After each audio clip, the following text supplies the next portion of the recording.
جەمال خەزنەدار لە ساڵی 1938 لە گەڕێکێکی کۆن و لە ناودڵی شاری هەولێری دێرین یەکێک لە گەورەترین ڕۆژنامەنووس و کەسایەتی ئەدەبی کوردی چاوی بە دنیا هەڵهێنا. مامۆستا جەمال خەزنەدار ئەو ناوەی بووە هێمای بەرخودانی کلتوری کوردی لە ڕێگای وشە و پەیوەکانیەوە. لە سەردەمێکدا کە ئازادی ڕادەربڕین و نووسینی کوردی بە هەموو شێوەیەک سنووردار کرابوو، مامۆستا جەمال خەزنەدار بێوچان قەڵەمەکەی بەکارهێنا بۆ زیندووکردنەوەی ویژدانی نەتەوەی کورد. هەنگاو بە هەنگاو، پەڕە بە پەڕە توانی مێژووی ڕۆژنامەگەری کوردی لە فەوتان ڕزگار بکات و لەسەر لاپەڕەکانی مێژوو تۆماریان بکات و بیان پارێزێت. من جەمال عەبدولقادر خەزنەدارم.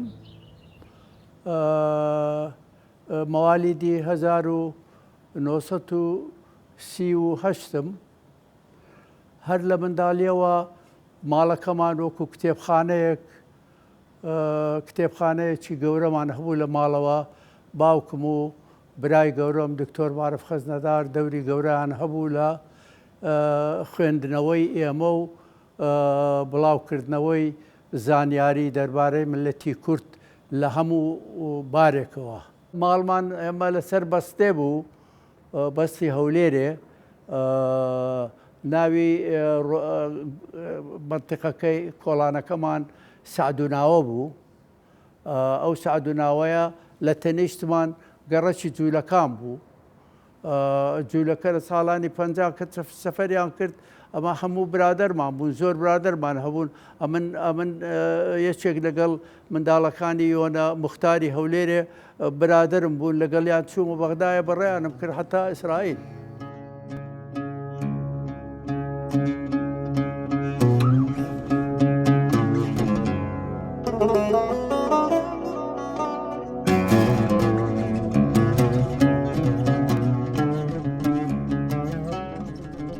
من ابتدائیم لە هەولێرە تەواو کردووە، هەتا سنفیسەی متەوەسطەی لە هەولێرە بخیندووە. دوایی چووینە بەغدا و بوو وەختی کاکم لە کولێ ئاداب قبوڵ کرا. وەزعی باوکم تەواو نەبوو، ئێمە ماڵەکەمان لە هەولێرەوە نەقل کردە بۆ بەغدا و وەبوو دکتۆر معرف کولێ ئادابی تەواو کرد لە وێندەرێ. ئێمەش خوێندنمان تەواو دەکرد. وەبوو لە خلالی خوێندنمان و سفی عەدادێ و ئەوانەمان تەواو کرد لە وێندەرێ. پێویستمان بە پێشکەوتنی ژیان بوو، پێویستمان بەوە بوو کە ماڵەوەمان لە بەغدا خانوومان کڕی، لە بەغدا بووینە موەزەف. لە بەغدا چالاکیمان هەموو چالاکی کوردەواری بوو.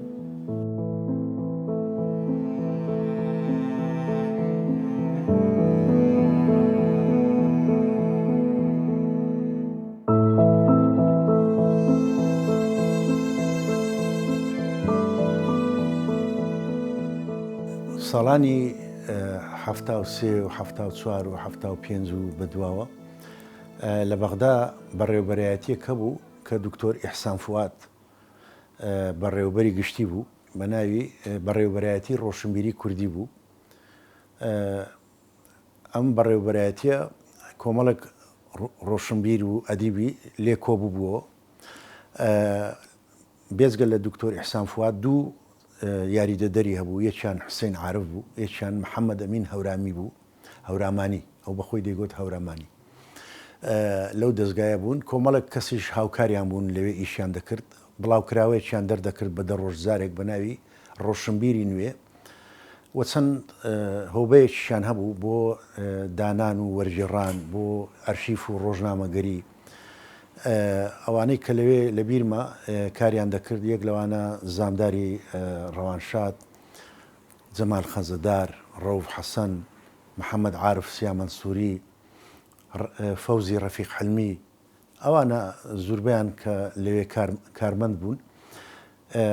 جەمال خەزەدار بەڕێوەبەری بەشی ڕۆژنامەگەری و ئەرشیف بوو. من کە پێم کرایەوە و وردە وردە هاتوچۆی ئەو بەڕێوەبەرایەتیم دەکرد لە بەغدایە، کاک جەمالم لەوێ ناسی. کاک جەمال خەزەدار ئەو کاتە ئیشێکی زۆر گرنگی کرد. یەکەم ئیشی کە کردی بە ناوی کتێبێکی دەرکرد بە ناوی ڕابەری ڕۆژنامەگەری کوردی. ئەو ڕابەری ڕۆژنامەگەری کوردیە بە سێ زمان بوو: زمانی کوردی، عەرەبی، ئینگلیزی. ناسینی من و مامۆستا جەمال خزمدار مێژوەکەی دەگەڕێتەوە ساڵی 1970. ئەو کاتی من قوتابی کۆلیژی ئاداب بەشی زمانی ئینگلیزی بووم. من هەموو کاتێ بەشداری کۆڕی ڕۆشنبیری و ئەدەبیم دەکرد لە بەغدادا. من مامۆستام لێەوە ناسی. من کوردستانم بەجێ هێرش چوومە ئەڵمانیا، دووبارە لەگەر مامۆستای بە یەکتر شاد بووینەوە. دا لێەوە مامۆستا سنتەرێکی دەویست هەوڵی ئەوەیدا سنتەرێ دروست کە بە ناوی سنتەری لێکۆڵنەوەی ڕۆژنامەگەری کوردستان. هەڵبەتە ئەو کارێکی سەختە، بە تەنیا بۆی نەدەکرا. من لە هەموو بوارێکەوە یارمەتیم داوە.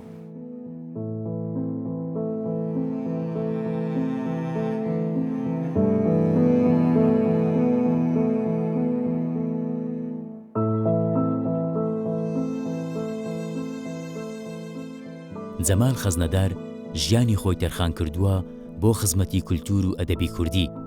لە ماوەی کارەکەیدا دەیان بەرهەمی بە نرخی پێشکەش بە کتێبخانەی کوردی کردووە، هەر لە شعر و چیرۆک تا لێکۆڵینەوەی ڕخنەوی و مێژوویی، سەرباری گرنگیدانی زۆری لە بواری ڕۆژنامەگەری کوردیدا. ئێمە کتێبخانەیەکی گەورەمان هەبوو لە ماڵەوە. باوکم هەموو کتێبە کوردیەکانی کە بڵاو دەکراوە لە سلێمانی و لە هەر جێیەکی کتێبی کوردی ئەگەر بڵاو بکرابایەوە ژمارەیەکی دەهێنا ماڵەوە. کتێبخانەیەکی ڕێک و پێکمان هەبوو. ڕۆژنامەگەری کوردی ڕقابەیەکی گەورەی لەسەردا هەبوو. ئەمن هەر لە سنفی سێی متەوەستەوە نووسینم نووسیوە و بڵاوم کردوتەوە نابە ناوی خۆم. وەختی خۆی بە ناوی خۆمان نەماندەتانیشت بڵاو بکەینەوە، چونکە ئەو شتانەی کە دەمان نووسی جیهاتی ڕسمی قبولی نەبووە بەو شتانە بڵاو بکرێتەوە، لەبەر ئەوەی بە ناوی نهێنی بڵاومان دەکردەوە ئەکسەری خۆمان.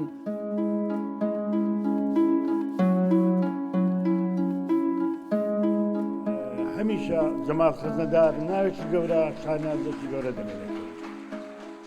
دەڵێن جەمال خەزنەوە تا ئەرشیفی ڕۆژنامەگەری کوردی. جەمال خەزنەدار نزیکەی 40 کتێبی لەسەر ئەرشیفی ڕۆژنامەگەری نووسیوە. یەکی لەوانە ڕابەری ڕۆژنامەگەری کوردیە. بۆش ئێمە ئەمساڵ یعنی سەندیکای ڕۆژنامەنووسانی کوردستان خەڵاتی زێڕینیماندایە جەمال خەزنەدار. نیەتیشمان وایە ئەو خەڵاتە لە داهاتوودا هەر بمێنێ بە ناوی خەڵاتی جەمال خەزنەدار. جەمال خەزنەدار ڕاستی من لە ساڵی 2011 کە بوومە نەقیبی ڕۆژنامەنووسان لەوێوە زیاتر باشتر یەکترمان ناسی لە نزیکەوە. یەکەم کتێبی بیبلیۆگرافیای کوردی لە سەندیکات چاپ کرا. مامۆستا خەزنەدار هەموو ژیانی خۆی داوەتە بواری ڕۆژنامەگەری، هەر لە تەمەنی هەرزەکاریەوە باوەشێکی وەکو حەشقێک کردوتەوە. شەونخوونی و ماندیبوون و هیلاشی پێوە دیارە. ئەو کارێ ئەو ئەنجامی داوە کەم کەس لە توانایدا بووە ئەنجامی بدەن. لە تەمەنی لە مێژووی تەمەنی خۆیدا خزمەتێکی بەرچاو و دیاری بە دنیای نووسین و ڕۆژنامەگەری کوردی کردووە. بێگومان یەشێ بووە لە کۆکەرەوە و خەمخۆر دیارەکانی بە ئەرشیڤکردنی ڕۆژنامەگەری کوردی.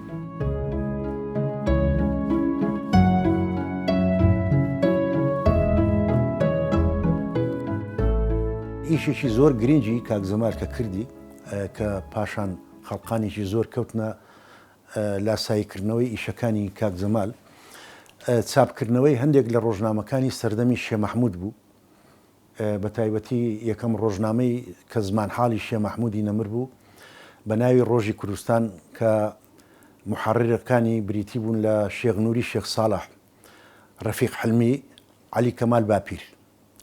دوای ئەویش ڕۆژنامەیەکی تر دەرچوو بە ناوی بانگی کوردستان کە لەوێشدا هەر ئەو شێخ نووری شێخ ساڵح کە بە ناوی میم نووری هەر لە یەکێک بوو لە سەرپەرشتیکارانی ئەو ڕۆژنامەیە. کاک زەمال هات لەبەر ئەوەی ئەمە گرنگ بوو و پێویست بوو توێژەرەکان سوودی لێوەربگرن لە بەردەستیان بێ، هات ئەوەی فۆتۆکۆپی کردەوە با بڵێن لە شێوەی کتێب ڕۆژی کوردستان و بانگی کوردستانەکەی چاپ کردەوە.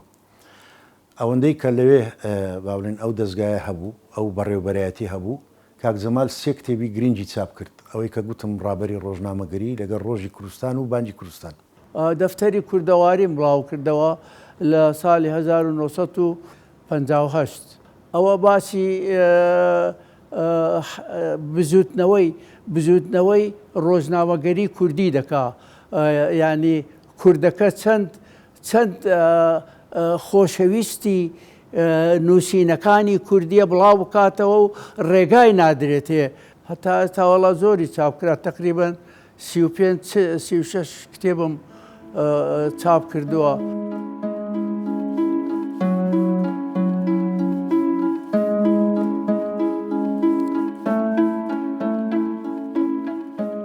جەمال خزنەدار هەمیشە دیویست ئەرشیف هەبێ.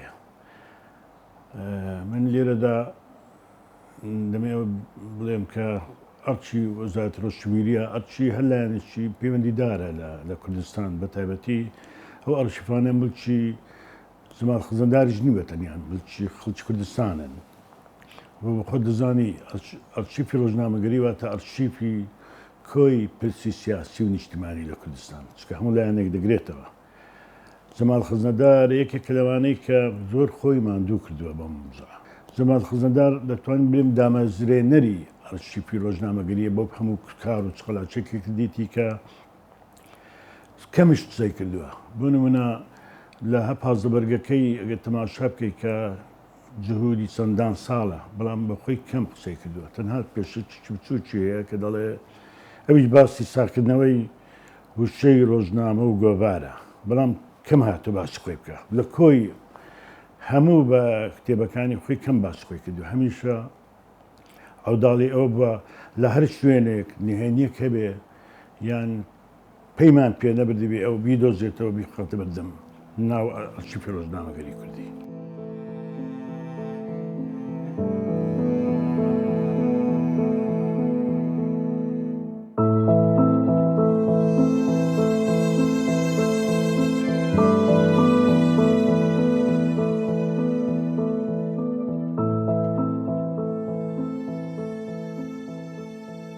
چوو بۆ دایرەی زراعە، یعنی وەزارەتی کوشتتوکاڵ لەوێ ئیشی دەکرد. کاک زەمال ماشەڵڵا بستە هەر جێگەیەک ئەو خولیا ڕۆژنامەوانی و ئەدەبی هەیە، بۆیە لەوێش گۆڤارێک بە عەرەبی دەردەچوو بەناوی ئەفەورە زراعیە، شۆڕشی کوشتتوکاڵ بەشی یەکەم جار بەشی کوردی لێ جیا کردەوە، بەشێکی بە کوردی بوو، دوایی گۆڤارەکە بوو بە شتێکی سەربەخۆ. بەڵام ئەو خولیایی کاک زەمال هەر بەردەوام بوو. من ئاگام لێ بوو لە ساڵانی هەشتایەکان یەکێک لە گۆڤارە گرنگەکان کە بە ناوی ڕۆژی کورد دەردەچوو لە باکوور دەردەچووتە بێ ئەمە سێ ژمارەی لێ دەستکەوت بوو، هەرسێکی نوێ کردەوە وەخستیەوە بەردەستی لێ کۆلەرە و توێژەرەکانەوە. ناسینەکەی من لەگەڵ ئەو برایەمان هەر لەوێەوە دەستی پێکرد لە بەڕێوەبەرایەتی ڕۆژشەمبیری کوردیەوە. ئیتر من هەر جارێک چووبام بۆ بەغدا دەبواە کاک زەمال ببینم، وەلە کاک زەمال کە دەچووم هەندێک ماڵ هەبوو کە دەبایە بیان بینم بیان گفتوگویان لە سەبارەت بە کتێبی شێخ نووریەکەم لەگەڵیان کردایە.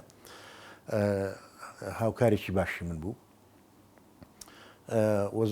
زۆر زاریش هەر لەگەڵ کاک زەمال دەچوین سەردانی مامۆستا عەلادین سەجادیمان دەکرد یان مامۆستا مەلاجەمینی ڕۆژبەیانی ئەوانە. خوێندنەوە دەورێکی گەورەی هەیە لە پێشخستنی ئینسان بۆ زانین و معلومات پەیداکردن دەربارەی بزاوی ڕۆشنبیری ملەتەکانی تر و ملەتەکەی خۆشمان لە کەیەکەوە ئێمە دەستمان پێکردووە. یەکەمین کتێبی کوردی کامەیە کە بڵاو کراوەتەوە، چ ساڵێک بڵاو کراوەتەوە؟ گومانی تێدا نییە، ینی پێشکەوتنێکی گەورەی ڕۆژنامەگەری کوردی لە کوردستان پەیدا بووە، بەڵام هێشتا نەگەیشتۆتە مستەوای ئەوەی کە دەوڵەتێکی سربەخۆیە کوردستان و دەتوانێت ئەو ڕۆژنامە و گۆڤار و بڵاوکراوانە بڵاو بکاتەوە. و لە بزاوی ڕۆژنامەگەری کوردی طبقەیەکی معەیەن لەناو کورد پەیدا بووە کە دەتوانن گۆڤار و ڕۆژنامەی بە مستەوا دەربکەن.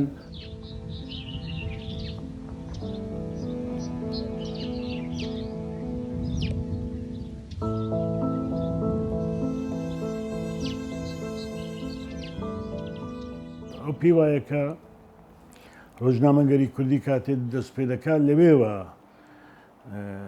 کورد زمانی دەگۆڕێ لە زمانی ئەخەفتن دەبێتە زمانی ستانداردی ئیش و حکومداری و بەڕێوەبردن بۆیە گرنگی لەوەدا دەبینەوە بۆیە ئەو هەمیشە گەڕاوە هەر عنوانێکیش هەر ڕۆژنامەیەک یا گۆڤارێکیش ئەگەر بەشێکی زۆریشی ینی بۆ نمونە بەبێ ئەوەی ڕەچاوی هەموو دیالکتەکانیش وەرگرتووە لە هەرچ دیالکتێک کە هات پەیوەندی بە زمانی کوردیەوە هەبوو بێ ئەو بەشێکی لە مێژووی ڕۆژنامەگەری کوردی زانێ بێ داخلی کردو بڵاوی کردوتە ناو جێ کردوتە ناوە ئەسکلۆپیدیاکە. جەمال خەزنەدار سەرچلە یا سەرپۆپی ئەرشیڤکردنی ڕۆژنامەگەری کوردیە. بیگوما خەڵکی دیکەش زۆر هەن کە مامۆستای بەڕێز هەن کە کاری زۆریان کردووە لە ساختکردنەوەی هەموو ئەو ناو نیشان و تایتلانەی کە لە مێژووی ڕۆژنامەگەری کوردیدا هەن. زیاتر لە 30 کتێبی بە چاپ گەیاندیە لە بواری ڕۆژنامەگەری و پرۆژەیەشی هەبوو لە بەدرێژایی تەمەنی ژیانیدا خەریشی ئەو ئیسکلۆپیدیا بوو ڕۆژنامە و گۆڤار لە هەر شوێشی دنیا هەبا کۆی دەکردەوە و ئەو پرۆژێش دەگەڕێتەوە بۆ ساڵی یەکەم دەرچوونی ڕۆژنامەی کوردستان ساڵی 1990 هەتا 2015.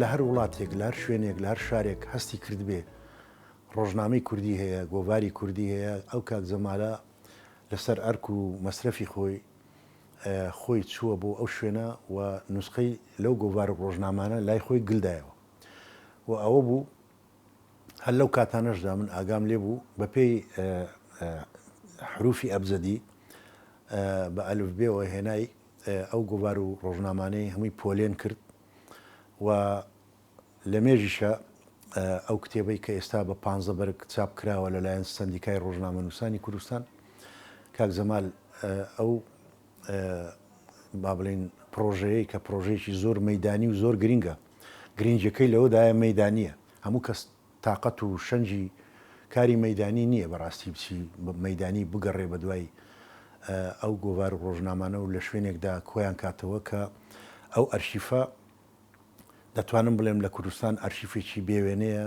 زۆر دەوڵەمەندە و بە هەموو زمانەکان کە سەبارەت بە کورد و سەحافەی کوردی شت نووسرا بێ یان دەرچوو بێ ئەو پیاوە بە هەر نرخێک بێ پەیدای کردووە و لە لای خۆی کۆی کردوتەوە و ئینجا ئاگاشم لێ بوو زانیاریشی لەسەر نووسەرەکان و کەسانی نووسەر لەناو ئەو گۆڤار و ڕۆژنامانە ئەوانەی مابوون یان ئەوانەی لێیان دەزانی کۆ کردەوە سەرزەمی ئەو گۆڤار و ڕۆژنامانە بە زانیاریەکانەوە لە 15 بەرگدا کۆکرایەوە و ماوەیەکی زۆری شە بەداخەوە ساڵانێکی دوور و درێژە ئاگام لێە دەبواە ئەو ئینسیکلۆپیدیایە ئەوەیە لە ڕۆژنامەگەری کوردی چاپ بکرێ بەڵام بەداخەوە تەگەرەی داهاتە بەردەمی خەڵکێکی وامان نەبوو کە ئیش و کاری تەنیا ڕۆژنامە نووسی بێ نا ئەمە هەموو ڕۆشنبیرەکانمان ڕۆژنامە نووس بووینە مەسەلا هەر کامەیان لە ئەوانەی مامۆستاکانی زمانی کوردی بینیە پێش ڕۆژنامە نووس بووە دکتۆر بارف خەزنەدار ڕۆژنامە نووس بوو ینی نووسینەکانی هەموو لەوەی دەکرد کە لە گۆڤارێکی تایبەتی دەردەکرد هەتا ئێمە دەفتەری کوردەواریمان بڵاو کردەوە وەک گۆڤارێک بڵاومان کردەوە ئەوە یەکێکە لە چالاکیەکانی ئەو ڕۆشنبیرانە کە دەیانەوێ وەکو ملەتانی دنیا ئەوانش ڕۆژنامەی بەناوبانگ و ئەوانیان هەبیتن بەرامبەر بە ملەتانی تر تەماشای بکەن کە ملەتی کوردیش بەشێکە لە ئەو ملەتانی دنیاکە مەوجودن.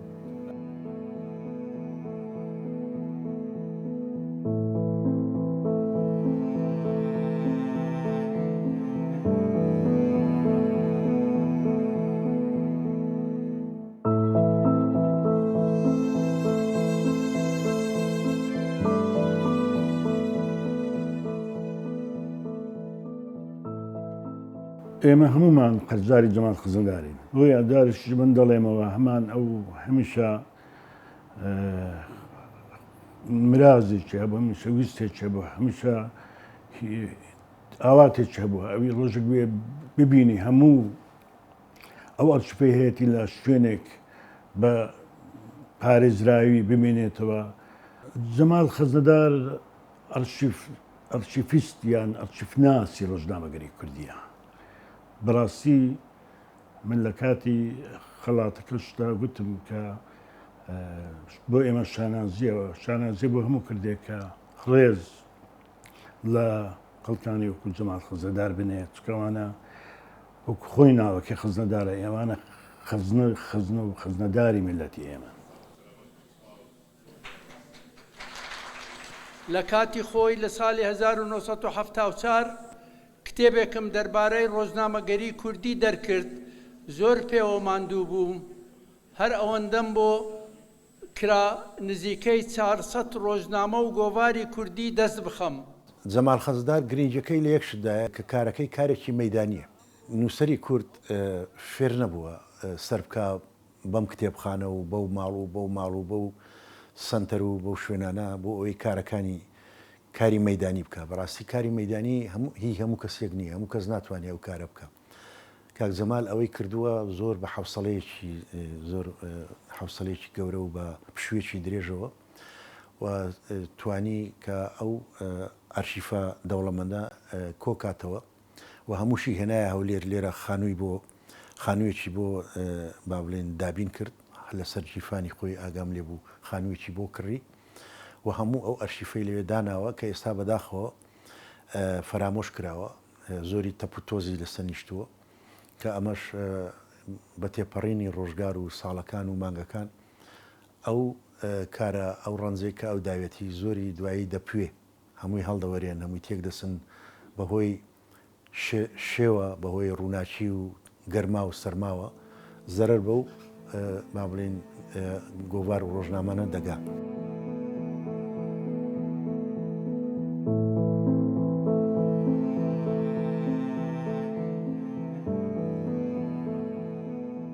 لە بیر ناکەم داکەم لەگەڵ بابم شەڕی بوو شەڕی دەکرد لەگەلی دەیگۆ دەتوو منداڵەکانت معرف و عومەر و ئەوانەت هەموو هەناردیتە مەکتەبێ لۆ ڕێگات لە جەمالی گرتێن نایەلی بیستە مەکتەبێ.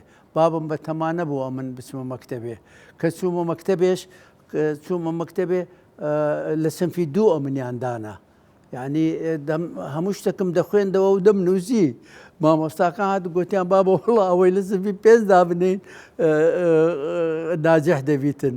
گوتیان لە زیاتر دابنێن پرسیاریان کرد لە وەزارەتی تەربیە گوتیان نا ئەوەی بڕە خوێندنەوە شتی هەبیتن لە سنفی دوو دەتانن دابنێن لە سنفی سێ ناتانن دابنێن. گوتیان وەڵە لە چاریش دابنێن ئەوە ناجەح دەبیتن. گوتیان نابیتن لە سنفی دوو ئەمنیاندانە. ئەمڕۆ مامۆستا جەمال خەزنەدار وە کەڵەپیاوێکی مێژووی ڕۆشنبیری کوردی بەسەر بەرزیەوە سەیری بەرهەمە پڕ لە ڕنج و ماندووبوونەکەی دەکات. ئەو کەسەی کە توانی بە قەڵەمەکەی پردێک دروست بکات لە نێوان ڕابردوو داهاتووی نەتەوەکەی.